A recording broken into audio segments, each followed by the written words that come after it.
Welcome back everyone, I'm Eric from Rare Candy, and here today we are back with another Battle Styles deck profile. This time showing off, I think, one of the more overlooked or perhaps underappreciated cards from the new set, and that's going to be Necrozma V. So I was thinking, there's got to be something we can do with this card, and after combing through the card pool for a bit, I was like, you know what, I think there might be something we can do with this. So today we have a bit of an anti-meta Porygon Z based deck with this thing that's actually been performing more surprisingly decent than I thought it would. So this deck's actually been a very pleasant surprise for me so far. And if you want to see this deck in action as well, I will have a live match showing this thing off in the next couple of days as well. So of course, make sure you guys are subscribed with those notifications turned on. That way you will see that video whenever it gets posted, and the rest of my Battle Styles content as well. I don't think you'll want to miss this one. This deck does some pretty wild stuff in the video that we have coming up. But as far as the deck profile today, let's hop into it and see how it's going to look. So up first, we are playing 3 copies of Porygon. This is going to be the one back from Unbroken Bonds with the quick draw attack. For a colorless energy, we just draw a card. There is another one that I believe lets you get special energies on a coin flip. But yeah, I just prefer just the solid draw card effect. And if we have like a recycle energy on this guy and it gets knocked out, we can just get the energy back anyways. So nothing too crazy, but this is the one I am preferring right now. But of course, from there we have 3 copies of Porygon Z. I'm electing to play no copies of Porygon 2 in the deck. I just want to get this guy out as quick as possible. You'll see we're playing 4 Rare Candy in the deck as well. So just going all in on the stage 2 here. Item lock's like not super big right now either, so we don't have to really worry about Vikavolt locking us out of the game or anything like that either. But of course, Porygon Z has the Crazy Code ability. As often as we like during our turn, we can attach special energies to our Pokemon. So one of the big issues that Psychic right now has is that it really doesn't have many great ways at getting powered up, the accelerating energy, but Porygon Z actually can do so because we have things like Aurora energies and the Horror Psychic energy still in format. So that means Porygon can accelerate as many of those as we want. So this is going to be our way at accelerating Psychic energies. But my thought process was, well, we're playing Aurora energies. So from there, we can kind of do some cool stuff with this deck where we play other like anti-meta Aurora energy based attackers to deal with our other bad matchups. So that's what we're going to be messing with here. But of course, before we get to any of the spicier inclusions, we do have 2 copies of Necrozma V in the deck. So Necrozma V, this is going to be probably our primary attacker in the deck. It's a new card from Battle Styles. Psychic Pokemon, 220 HP, Dark Weakness, Fighting Resistance, 3 retreat cost. Has 2 different attacks. The first one for a single Psychic energy is 20, and then 20 damage to 2 of your opponent's bench Pokemon. So nothing too special, just kind of nice getting some early chip damage in. But the second attack is really where the card gets a little bit more interesting. For 2 Psychic and a Colorless, does 100 plus 120 more if Necrozma has a special energy attached, which in this deck you are always going to. So being able to do 220, okay, that's pretty good. That knocks out Zacian V. Hey, that's good already. But also we have a lot of new Psychic weak Pokemon coming into the format, most notably the new Rapid Strike Urshifu V Max and Single Strike Urshifu V Max. And this can knock those guys out in one hit. Of course, they can play things like Jirachi, but we have some things to deal with that as well. But yeah, so Necrozma, if you can get this set up, it's kind of like a Psychic Zacian most of the time, which is really not much of a bad thing, I have to say. So this is going to be our primary attacker that we kind of want to lean most heavily on. But getting into some of the other one-of attackers, next is going to be a copy of Gengar Mimikyu GX in the deck. So Gengar Mimikyu, of course, is a tag team, and there's a few different reasons we're playing this in the deck. So one of the things I like about this first is both of its attacks cost 1 and 2 energy at most, meaning that if we haven't quite got our Porygon Z set up, this is actually an attacker we can get powered up just with manual attachments. But first, it has an attack Poltergeist. Your opponent reveals their hand is 50 for every trainer card in their hand. So again, punching your opponent if they do have a mass like a huge hand size. So Poltergeist, just a solid attack, forces your opponent just to play weird a lot of the time as well if this guy is in play. But the other attack I think is debatably even more important. It's going to be the Horror House GX attack. So for a single Psychic energy, your opponent can't play cards on their next turn, but if you have 2 Psychic energy, both players draw until they have 7. So one thing I really like about this card in this deck is if we can find this guy on our first turn going second, one thing I like to do is lead the game with this And that actually will keep our Porygon safe for a turn so our opponent can't knock these guys out. It gives us that extra turn to find our stage 2 and get up and running. So I really do like Horror House GX a lot in this deck. Really, it's been putting in a lot of work out of the testing that I've been doing with this thing. So yeah, Gengar Mimikyu, another solid little one of. But getting into some of the more interesting inclusions, we also have a copy of Rhyperior V. So Rhyperior V, it's a card that hasn't done a whole lot up until this point, but it's another basic Pokemon V, 230 HP, Grass Weakness for Retreat. Has 2 different attacks. The first one for a Fighting and 2 Colorist is 80, and you discard an energy from your opponent's active Pokemon. And its other attack for a Fighting and 3 Colorist is 210, and it's not affected by, I believe it's resistance. Let me double check that. Oh no, this one, it can't use the attack. You can tell how often I've used Rhyperior before building this deck. So yeah, as I mentioned, it's a card that hasn't done a whole lot up until now. But the reason we're playing this, it's going to hit fighting weak Pokemon for weakness. So against things like Eternatus, we can just one-shot it with this second attack. So that's pretty good. Also, Drill Run's surprisingly decent in certain matchups against decks that are reliant on multiple manual attachments. Think of something, just for the sake of example, like a Dragapult or even Eternatus as well, that are reliant on those manual attachments. And if you set them back one attachment, that can sometimes really buy you, a turn, which is nice, and save you from being attacked. Also good at discarding things like water energies from ADP, if you could get this guy up quick enough to do something like that. But yeah, mainly this is going to be to deal with things like Pikarom and Eternatus VMAX. Up next from there, we have a copy of Milotic V. So Milotic is another Pokemon V, 210 HP, Lightning Weakness to Retreat, has 2 different attacks, but the main attack we are looking at this guy for is going to be the Aqua Impact attack. For a Water and 2 Colorist is 10, plus 50 more for every energy in your opponent's retreat cost. So this is going to be our Centiskorch counter that we have, but also this is good at dealing with a couple of other fire Pokemon in the format as well. But I like both these attackers because most of their energy cost is colorless. We just need a single Aurora energy to deal with either of these, fighting weak Pokemon or water weak Pokemon that we have in the format. And then up next from there, we have a copy of Cramorant V in the deck as well. So Cramorant, you guys are probably familiar with this guy by now, but another basic Pokemon V, has the Beat Catch attack.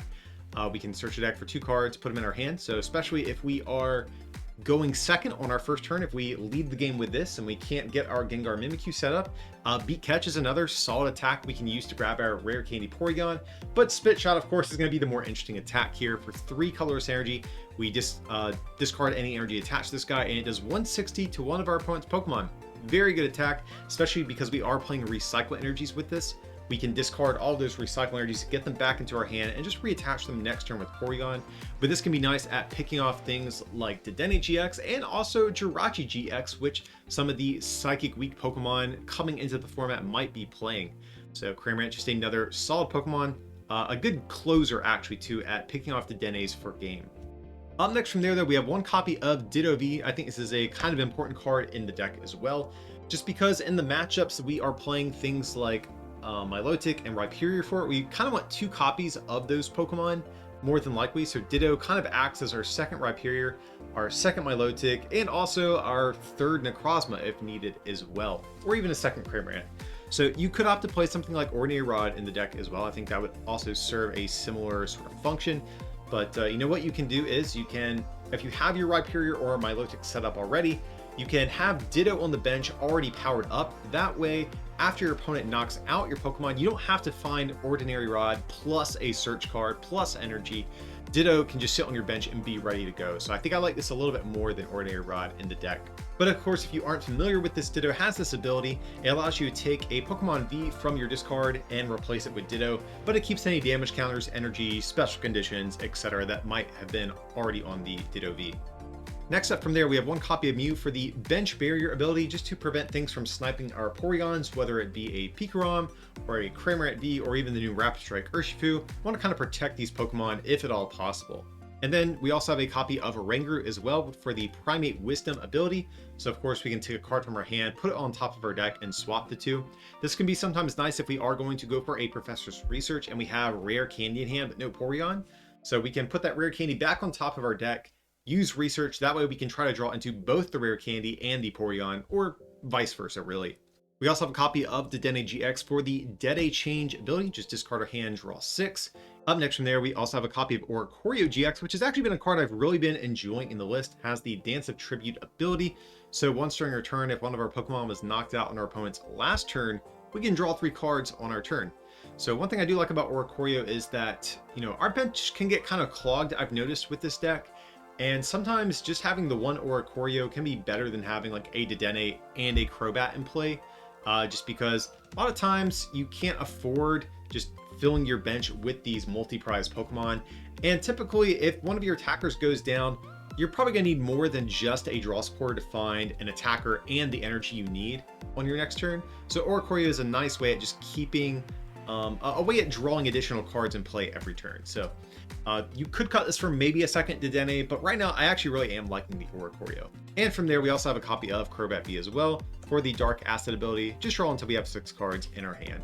Up next from there, we have a pitifully generic supporter line. We have 4 copies of Research, 4 copies of Marnie, and 3 copies of Boss's Orders. So really nothing special about the supporter line, just the most standard generic one you could play in the current format right now. But hey, these are the best supporters we have, so we're going to play them.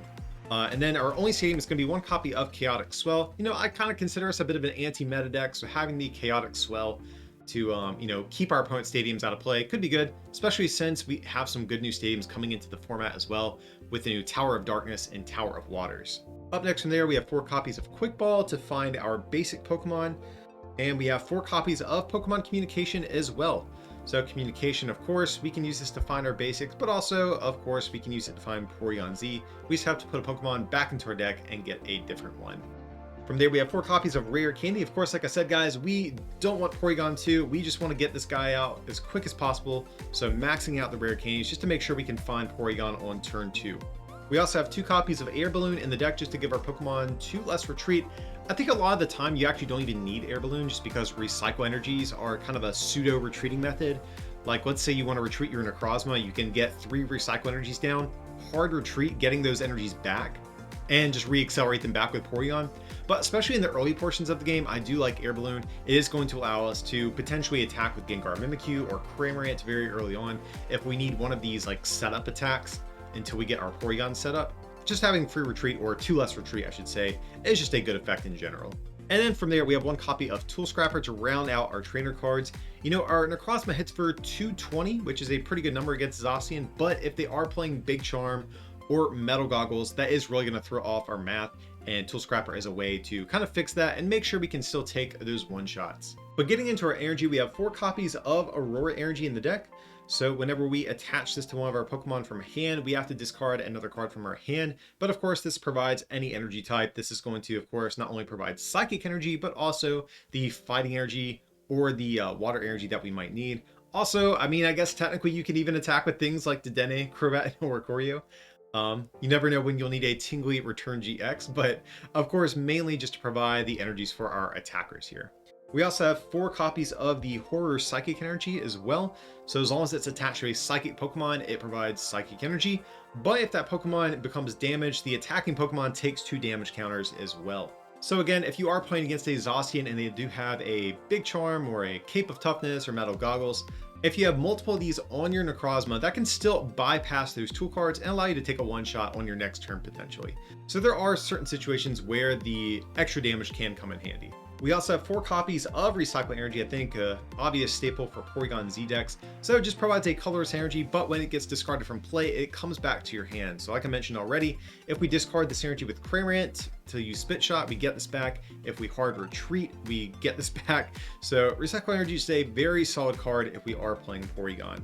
We also have 2 copies of Capture Energy in the deck as well. So again, another card that just provides colorless energy, but we do get to find a basic Pokemon from deck whenever we do attach this to one of our Pokemon. And to round out our list, we have just 1 copy of basic Psychic Energy in the deck. All of our special energies can be attached with Porygon Z. That still leaves us a manual attachment per turn if we do need to as well.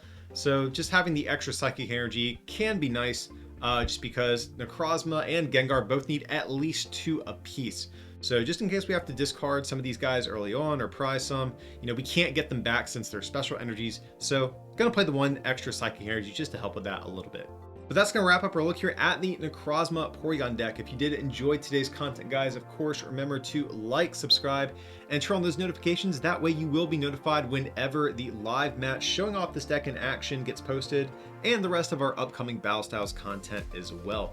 But also too, let me know what you think down below in the comment section. I know this is a very unique deck.